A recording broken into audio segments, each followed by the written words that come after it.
sort of easy. There's a steady path. But nonetheless, I think I had invested so much now. I knew that this was my future. I was trying to cross the Amazon basin at its widest point, and I went past Pablo Escobar's camp. He sent 2 men to kill me. I certainly shouldn't have been there. I think I see the local people as a way into that location, as a way of a window, perhaps, into a world that we can't ever really understand as outsiders. Hi and welcome to this episode of the podcast in partnership with the Emirates Festival of Literature right now and Najahi Events. More about them later. Have you ever seen those TV shows where those explorers go in and they settle with the indigenous tribes in the Amazon or Papua New Guinea? These people that literally go and live in a different world and expose themselves to different kinds of people. What about those guys that go to the North Pole, the South Pole, and they put themselves under incredible stress and pressure because they just are searching for more. They're searching for some form of meaning in life. Well, our next guest is one of those guys, a famous explorer, a guy that literally has been out to the Amazon jungle, crossed the widest part of its basin, and also been shot at by Pablo Escobar's security guards as he's been on a canoe in that river. Benedict Allen has had a fascinating life and is here on the show today to share his story with us. Let's cue the music.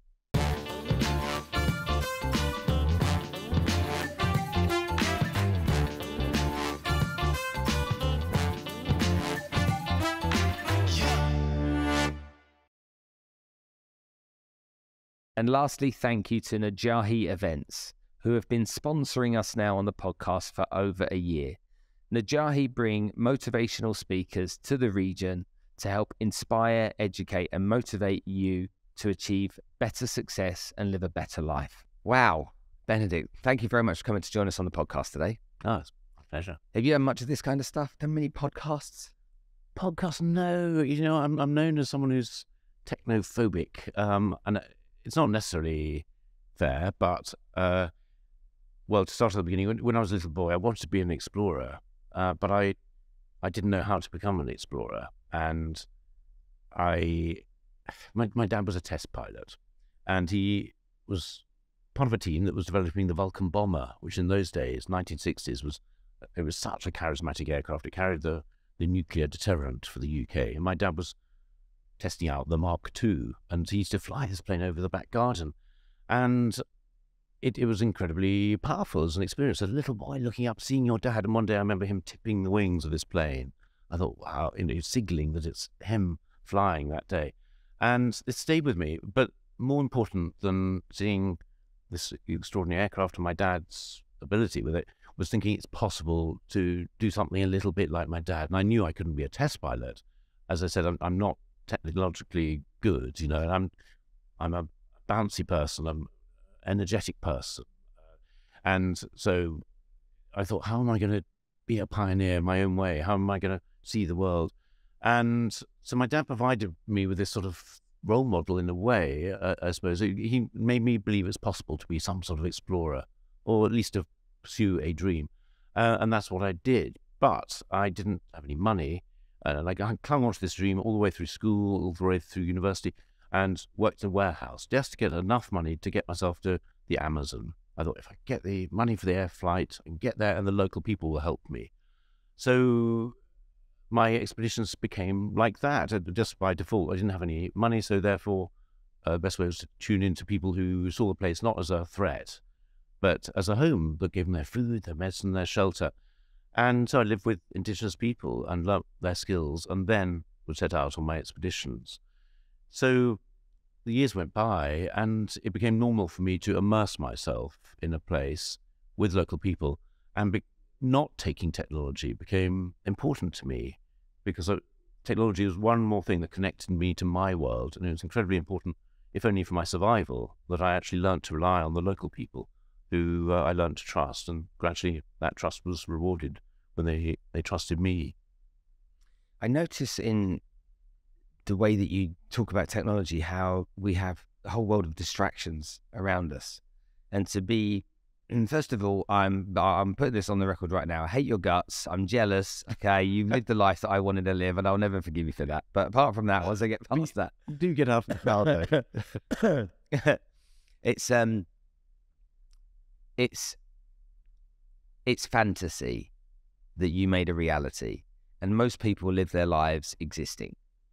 Most people don't, there's things that they wanted to do with their life that they don't do. And you really, for me, it's boyhood dream stuff. So I'm very privileged to talk to somebody that's got all of these stories and these experiences to share, which we'll talk about in a while.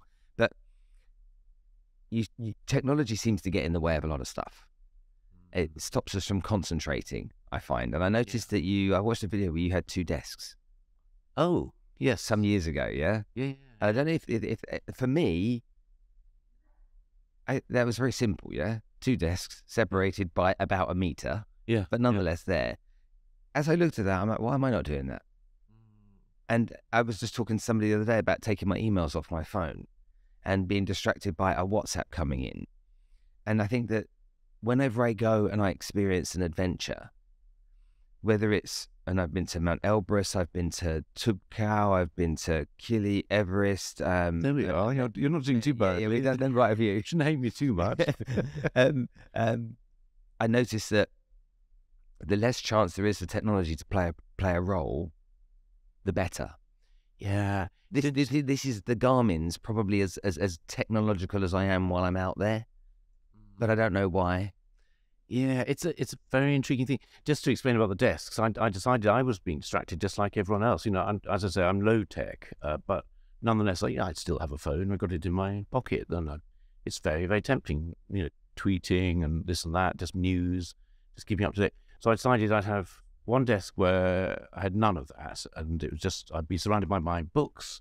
I brought a little office with all these relics, really, from different expeditions: drums, feathers, boomerangs, and heaven knows what, lassos from different expeditions. They would be around one desk, and they would take me into another world, take me away from the West, away from the urban environment.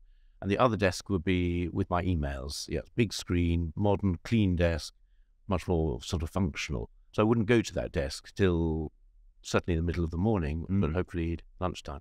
So I'd have a clean few hours when I was just immersed in the world that I'm trying to reach.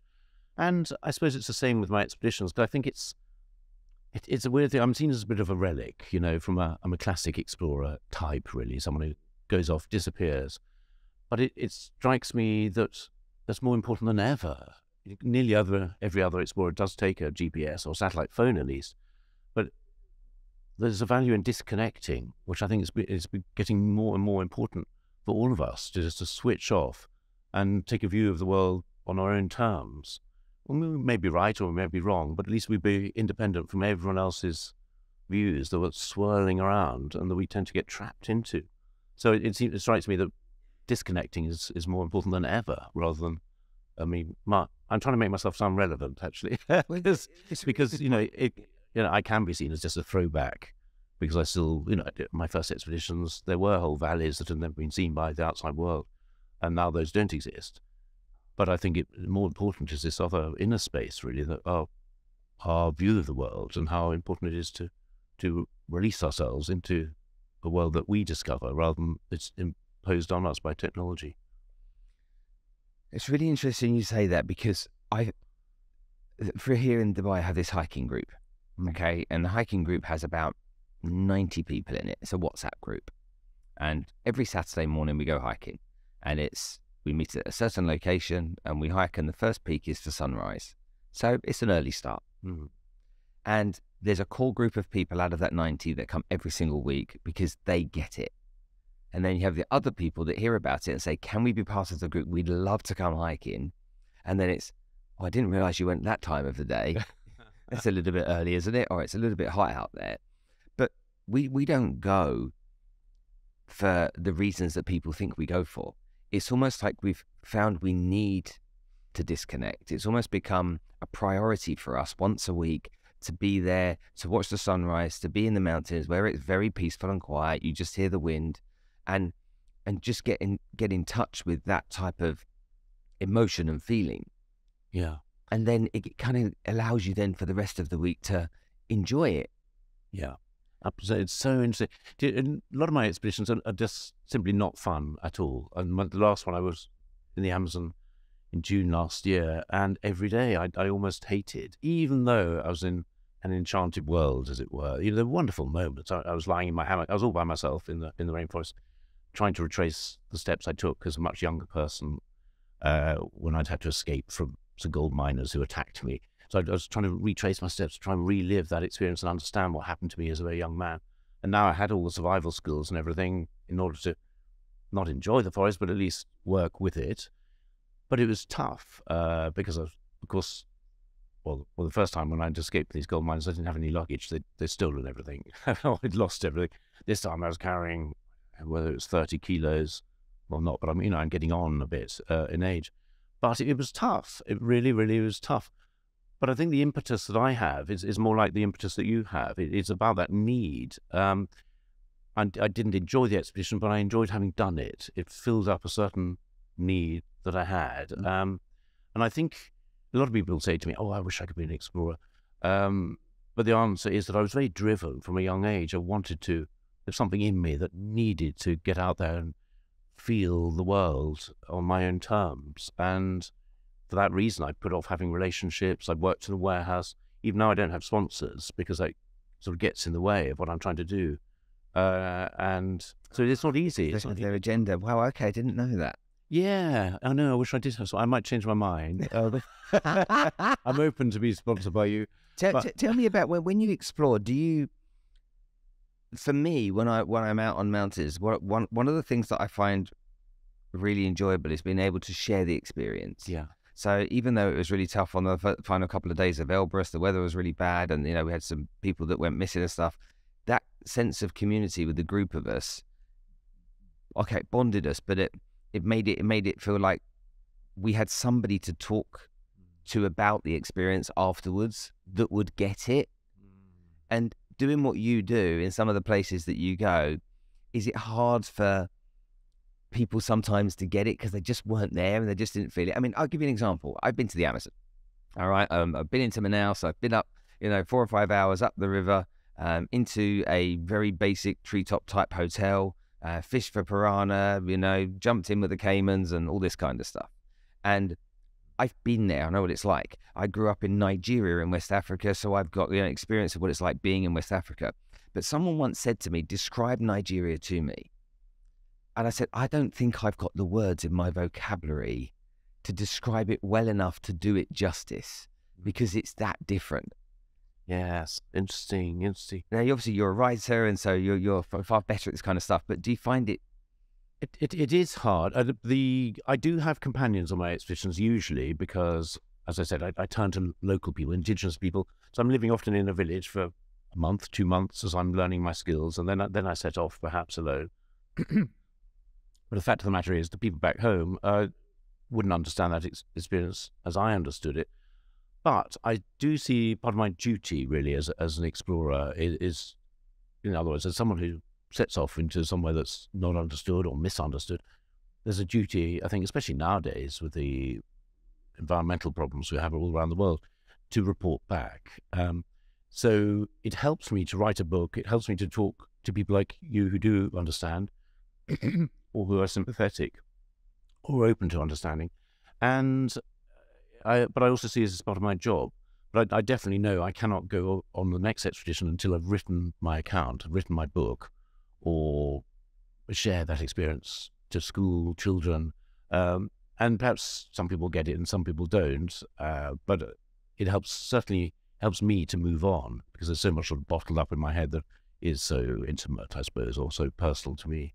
So I sort of shared my experience in a little way through the writing. What form of media do people typically connect best with? Is it reading? Is it watching your video content, the TV stuff that you do, or listening?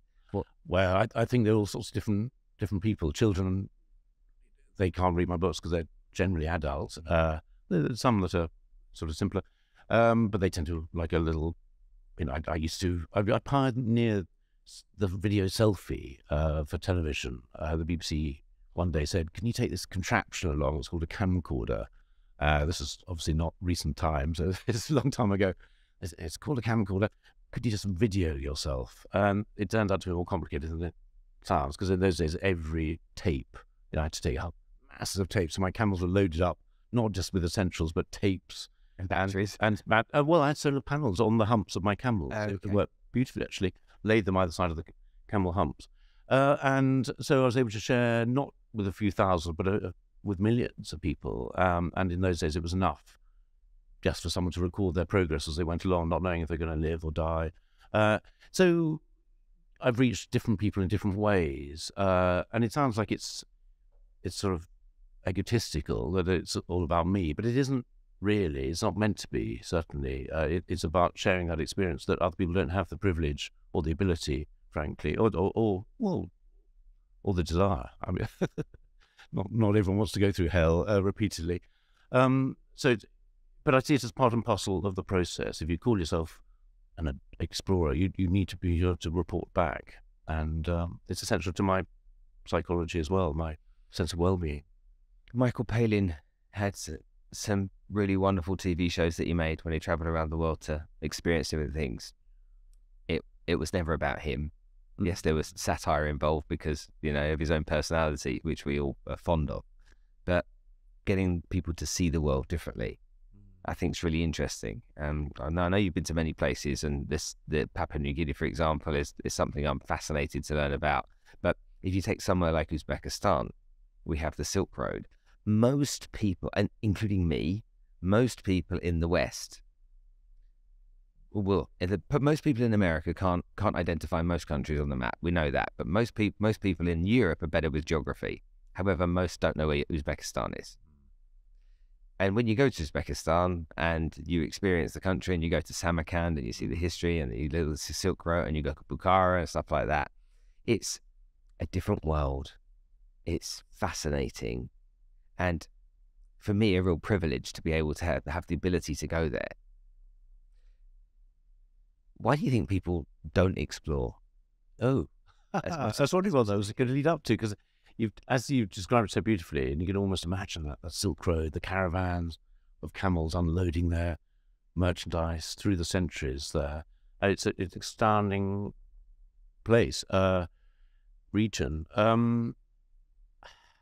Certain people have a sort of restlessness, and certain explorers, as we know, through the centuries have essentially been imperialists. They've gone out and they've wanted to expand their nation's opportunities, trade routes, all sorts of things. So they've come with their own agenda. I don't know. I think I sometimes think I'm not a traveller at all. For me, it's about a mission. It's not about an objective, and so it's important. I'm not a sportsman, but nonetheless, I can see the similarity. And maybe this harks back to my dad, the test pilot, on a mission to get his aircraft absolutely right. But for me, I suppose most people wouldn't have that desire to push themselves, test themselves again and again. That is also part of the experience to me. It's not just the wonder, the curiosity. That is part of it. And I think all humans are explorers. I think it's, this profession that I am in, explorer, it sounds like it's exclusive. It actually shouldn't be, because we all have this curiosity. But I think that curiosity is sparked in different ways. And I happened to be very, very young when I saw my dad and was inspired by him. So I think I was encouraged onward in a way, because I thought it's possible. I know I sound very posh, but we just didn't have money. And I thought, but there is a way. And so I was given that encouragement that a lot of people wouldn't have had. But as I said, I also have this drive. So most people wouldn't want to do what I do. And as we've hinted, it hasn't been easy. I've been shot at, I've been robbed, left to die. And I've gone through a ceremony in New Guinea. I don't know if you want to talk about that, but I mentioned earlier that I was attacked by gold miners in the Amazon.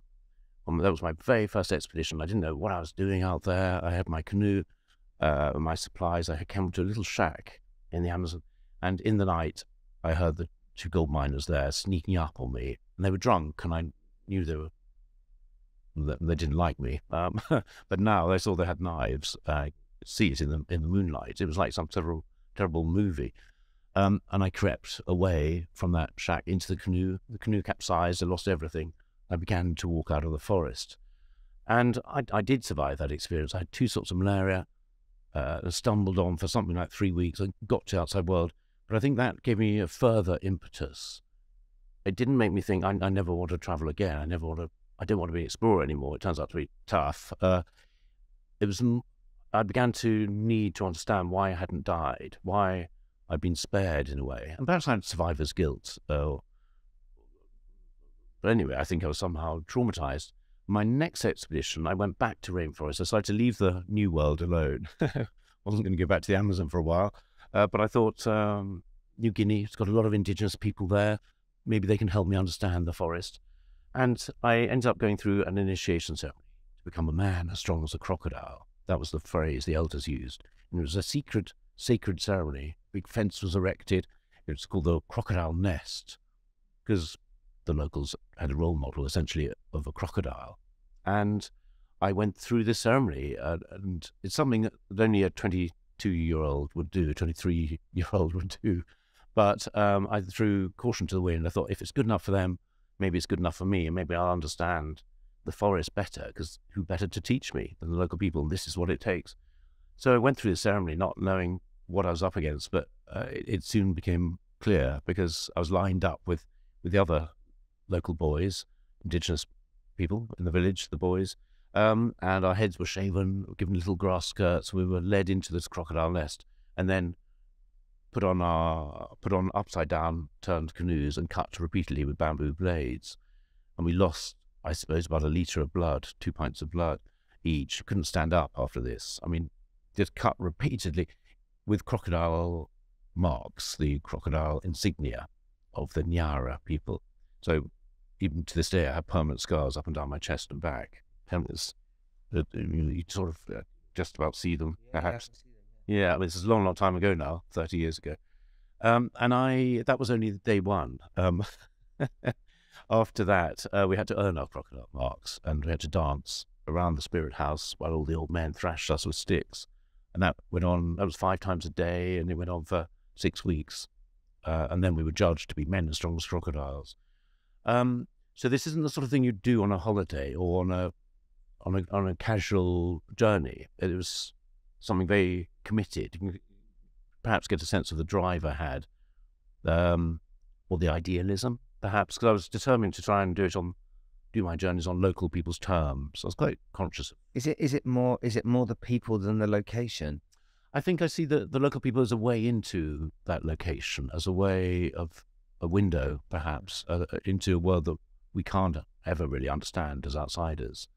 And of course, this window is sort of closing, in that more and more of these indigenous communities are disappearing, and their environments too. So but anyway, that sort of set me up in a way. I knew my strengths, I knew my weaknesses, as did all the other men in that community. And it made me that much more determined to understand that. Was that kind of like, you say it was 30, how old were you 30 years ago? Oh, I don't know if it was 30 years. So I was 24, actually, when we went through that ceremony. And that was 1984. So okay. Are you 52? Actually, no, I'm 62.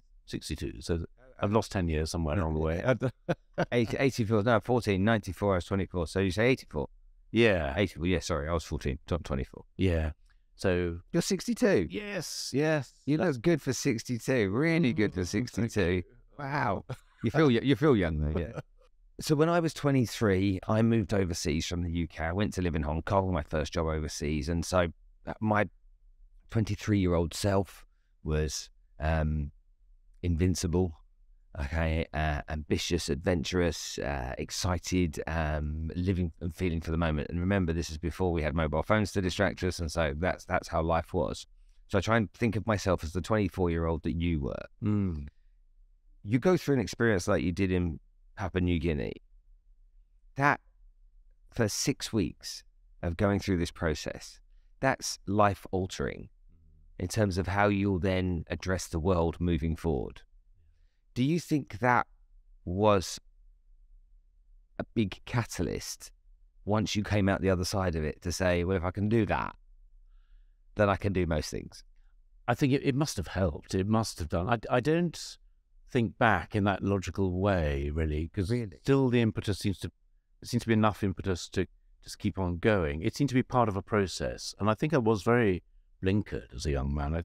As I said, to hang on to that dream, it's not easy.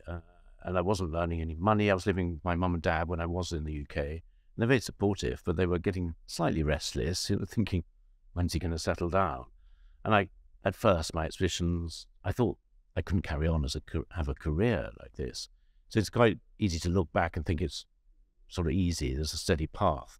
But nonetheless, I think I had invested so much now. I knew that this was my future. I would never quite settle down to be a chartered accountant or something like that, because I'd thrown so much of my life into another world. There's sort of no going back in a way. I'd never be quite normal, as it were. But, I'm not someone, I don't dwell on these things because I don't think you can afford to.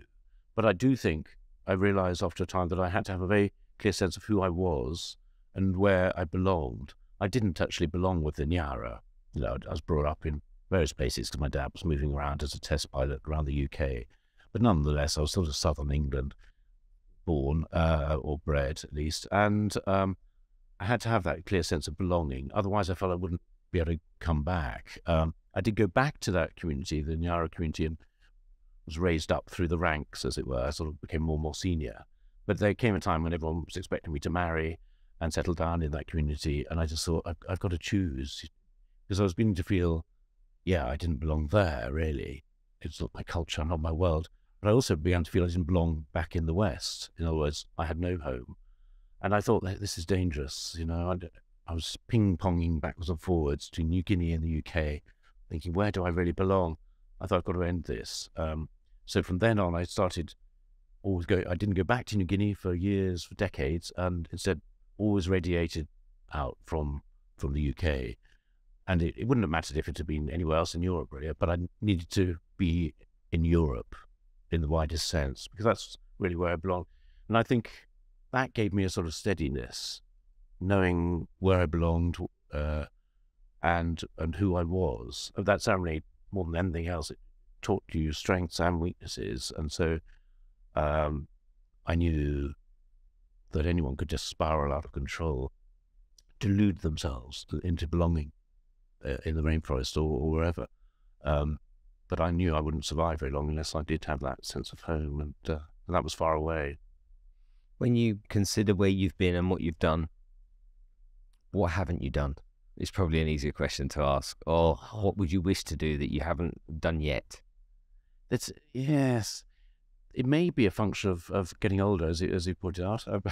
But I tend to, at the moment, want to go back. I don't like that because it feels a bit negative, because it always, as I've said, I had a clear view. I always move forward. But nonetheless, there are so many of these communities that it was so good to me when I was younger. This 22-year-old who set off in the Amazon with nothing, just this belief that you had when you went to Hong Kong, that wonderful sense of your own immortality. It's so precious. I don't have that now. I have a sense of mortality, and it's the opposite. So there's fear now. Yeah, there's fear because I now have 3 children. So I'm on license. Every time I go away, my wife says, hey, right, the clock's ticking. You've got to get back in a month or so. So I tend to have shorter expeditions. And of course, I can make the better use of my time because I can cope in rainforest, I can cope in the Arctic, I can cope in desert. I've had so many different expeditions. They've always been very immersive, so I've learned these skills. So I can now head into places quickly and be safer. But I also have a debt, really, to so many people who helped me along the way. Just ordinary people in the Amazon, in New Guinea, in the Namibia. I walked up the length of Namib Desert with my 3 camels. In the Arctic, I lived with the Chukchis, the reindeer herders. They taught me how to use a dog team. So I have a great debt to lots of people, so I want to go back and see how they are. And that's richer for me than any new experience, because I already have these bonds, these connections, these friendships. I want to see how my friends are. So a lot of my time now is devoted to just going back and checking up on people who were so generous to me as a total stranger who's blundering in, with these ideals of immersing himself. I remember when I went back to the Amazon. I lived with people called the Matses. The Matses, they didn't have a crocodile role model, they have the jaguar as a role model. So they're very, very different people. The crocodile is tough and territorial and so on, but the jaguar is stealthy, uses its intelligence, its agility, and the Matses were rather like that. So I went back to them recently, expecting total devastation. But it was wonderful. The Matses, who were then on the brink, were trying to share their world. And I thought, oh, I'm so lucky. These experiences I'm having, no one else will have. But the Matses have hung on, and it's wonderful going back, seeing that they had chased out the drug smugglers, chased out the loggers, and have held on to their forest. So these are immensely rewarding, especially when we think of Indigenous people as so vulnerable. But often there's a resilience there that I've seen, and it's been so satisfying. But yeah, of course, you're going to Greenland. I'm so envious. I hate you. I'm just getting my revenge. You said that earlier on me. But yeah, I've never been to Greenland, and I still have that childish curiosity, if it is a child, or childlike curiosity, perhaps. And so there's always places here in Dubai. I'm childlike as I wander around the city. I'm just amazed at what's taken place here. And of course, I dream of going off into the desert, just grabbing a camel and going. A couple of things. You've got a good relationship with camels, haven't you? Yeah, I like to feel so. Unusual, because there's a great fear of camels. Very misunderstood. The way they behave, yeah, very misunderstood. So tell me how you see camels. Oh, I see camels. The great thing about a camel is that it doesn't need a human, and it's so horses, mules, dogs, these domesticated animals have a reliance on humans. A horse won't last very long unless it has a source of water and so on. But camels can cope in desert, and not more than that, they can see it as their home. So you've got to, if you're alone with camels, it's very different if there's several humans. But if you're alone with several camels, you are outnumbered by creatures who are totally adapted to that environment. So you've got to come to some sort of relationship with them, gain their respect effectively. You have to really become the top camel, because you don't want to be bossed around by the bossiest. Even if they respect you, you've got to be the top camel. But you've got to gain that respect. So, the first time I was with camels was in the Namib Desert. I've been given special permission by the Namibian government to walk up the length of the Namib, which was an extraordinary thing, because there are diamonds in Namibia. So it wasn't usual.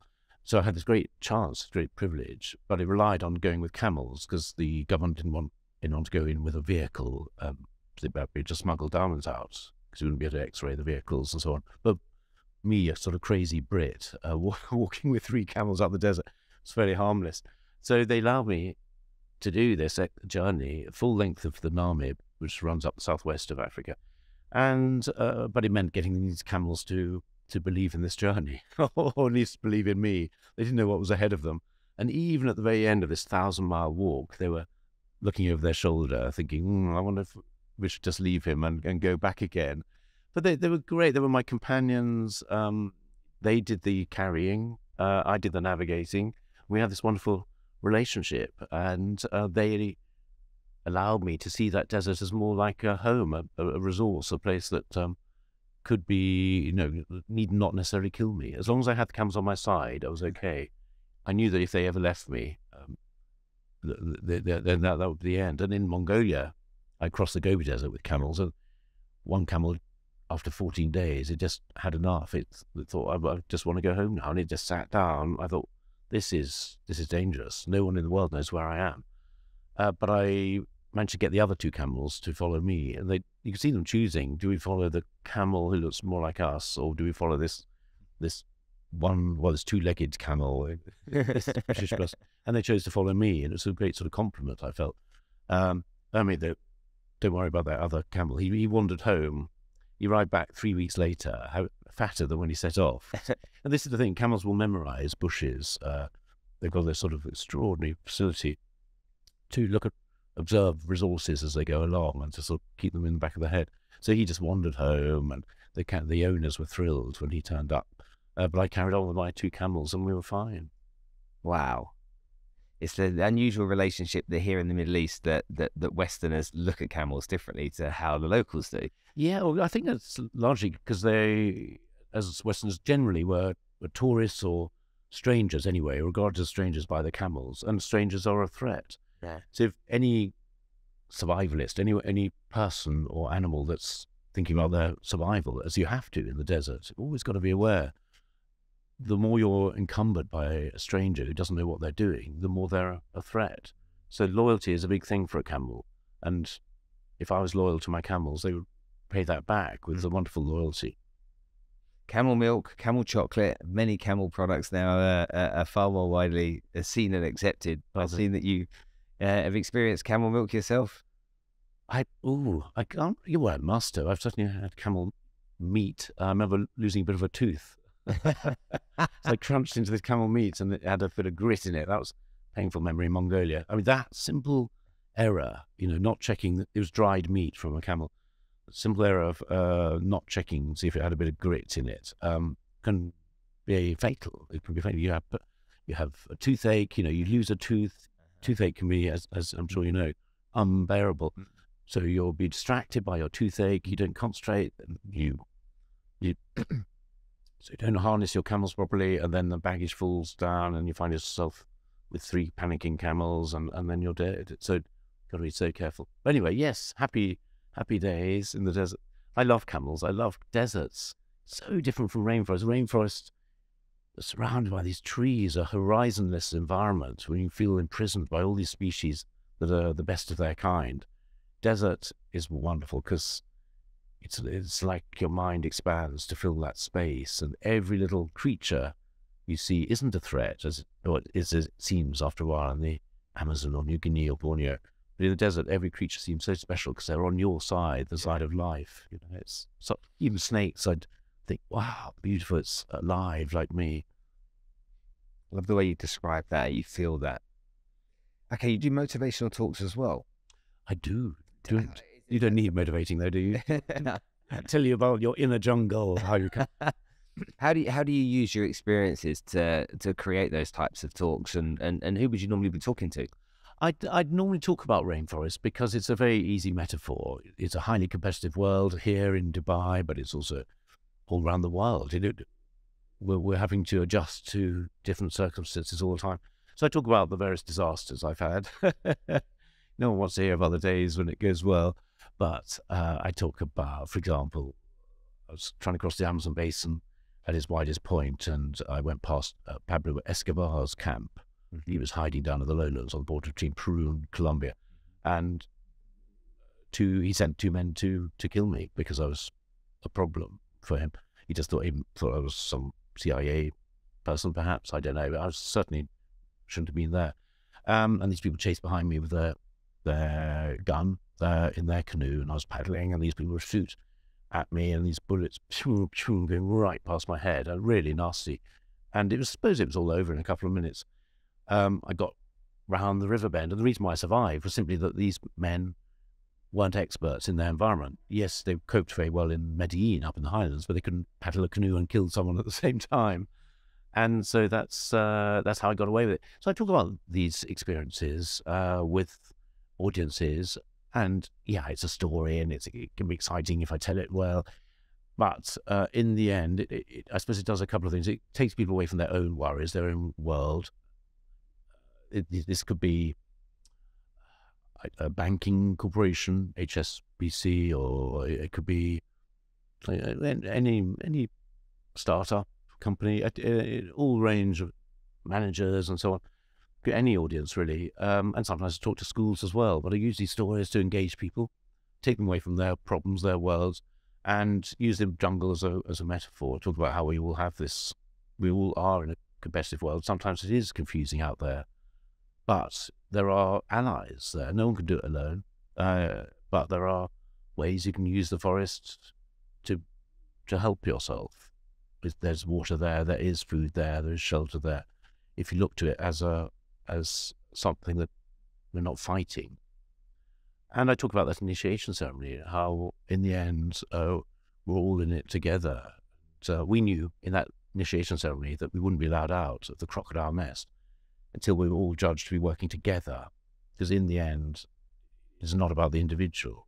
In a place that's difficult, like the swamplands of New Guinea, you've got to work as a team. And so that we can imagine the message there. If you're part of a banking corporation or De Beers, I don't know, it could be any organization. It's all about working together, all about being adaptable to changing circumstances, being able to see a horizon when there appears to be none, having a vision. Do you enjoy doing it?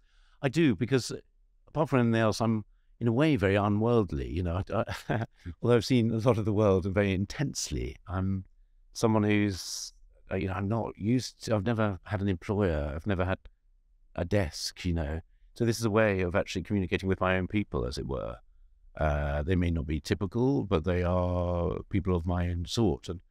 And I do, and I enjoy hearing stuff, being challenged, actually. It's all very well to settle into a good story and try and entertain, but often people stand up and say, hold on, you said this, and my uncle used to do this. And it's good to be questioned, challenged. Yeah. And so tell me about your latest book. Well, my latest book is called Explorer. And I mentioned that I didn't go back to Papua New Guinea. I decided I had to leave it alone. I had an extraordinary experience going through that initiation ceremony to become a man as strong as a crocodile, but it was too intense, perhaps, that relationship. And in the end, I didn't belong there. So avoided Papua New Guinea. Then a strange thing happened. I had stopped. I'd sort of retired from doing my expeditions because I had the dog team in the Arctic, in the Bering Strait, and that's the Russian Far East. I was trying to cross to Alaska. I interviewed the guy that created Deadliest Catch, that TV show where they collect the fish for the Bering Alaska king crab. That's it. Oh, right. I didn't see any of those. Yeah, and he was telling me how difficult an environment that is. Yes, well, especially in winter, and in the winter the ice more or less covers the gap, the 50-mile gap between Russia and Alaska. It doesn't really do it now, but this is 20 years ago. Global warming has changed things, but it was just a chance. And this was a particularly bad winter, worst winter in living memory. And I thought, wow, this year there may be a chance of getting with my dog sledge, my dog team. I had 10 dogs. I thought I'd get over to Alaska, and it'd be a wonderful thing, trained up by the Chukchis in a traditional way. But anyway, one night I lost my dogs, got separated in the blizzard from my dogs, my supplies, and I thought I'm going to retire. If I get away with this, if I find my dogs in the morning, I'm going to turn around, go home, and stop. And that's what I did. I found my dogs, and did retreat. And afterwards, I thought, oh no, I could have carried on surely. But the common sense or some sense of preservation said, enough is enough. You're risking too much. I mentioned the people of the IFO. I went back to check up on them. These people who I thought, they were stuck on this mountain. I thought they stand no chance with the gold miners moving in. But somehow they had kept their heads down and the gold miners had gone. There was a wonderful man called Korsai, and Korsai had taken me over the mountain the first time. It's something his people had never done. They hadn't crossed the mountain, but he decided to take me to safety. It was an amazing act. The first outsider they'd ever seen, taking pity on me, really, to get me out safely. I found him again after 30 whatever years going back, and there he was, and now he was an old man, in other words, the same age as me. And we hugged each other. We didn't know what to say apart from each other's names. That's the only connection we had, because I didn't speak his language. So I said, Korsai, Korsai, and he said, Benedict, Benedict. And we hugged each other, and it seemed to be enough, because it's what you were saying. We have this bond, this moment in time, this history, and above all, our humanity. We were just two humans, knowing we could trust each other, and that's that feeling that I'm sure you've had on your treks. The bonds you form are like no other bonds, not just because you can tell tales together afterwards, but because of this intensity, this reliance on each other. It's a sort of friendship that can never... My dad had it. My dad was born in Nigeria, so my grandparents are missionaries, and my dad in 1945 was born there in a place called Warri, which is not a very well-known place. And he lived there as a boy, and he had somebody called Joseph that worked with the family.